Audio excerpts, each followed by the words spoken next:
1920s Paris was a time of great creativity in all kinds of artistic areas, and our ability to be able to explore this artistic ideal and the creativity in connection with the releasing of restrictions is really exciting to me. The mood of the play goes back and forth between really very serious, dark material to just laugh out loud funny parts. And to me, that kind of blends the best of Shakespeare. I'm really excited to be putting this play on in Chapel Hill. It's the first time Bear Theatre has performed in Chapel Hill, and it just happens to be my hometown. The movie theater itself was built in the 1920s, and since our show is set in the 1920s, I mean, that just adds a level of aesthetic to it that just really, I just think fits just perfectly. We'll be using a movie screen to project a lot of the images that help set the scene for our play. One of the things that we're doing differently in our version of Measure is there's a lot of focus on women.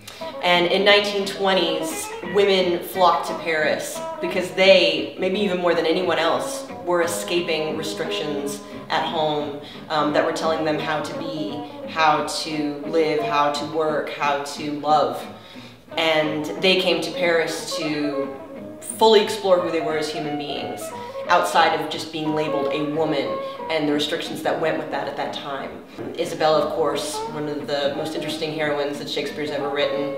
Nay, call us 10 times frail, for we are as soft as our complexions are incredulous to false prince.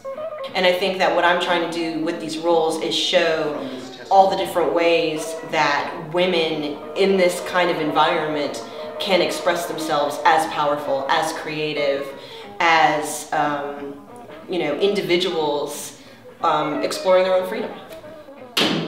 Sign me a present pardon for my brother, or with an outstretched throat I will tell the world what a man thou art. Measure for Measure is my favorite of Shakespeare's plays because it addresses things that are just so quintessentially human.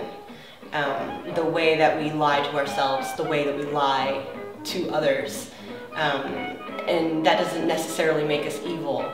Measure for Measure, you know, as Shakespeare has said before, holds a mirror up to nature and lets us see the things about us that are beautiful and creative, but also lets us see the things about us that are not so pretty.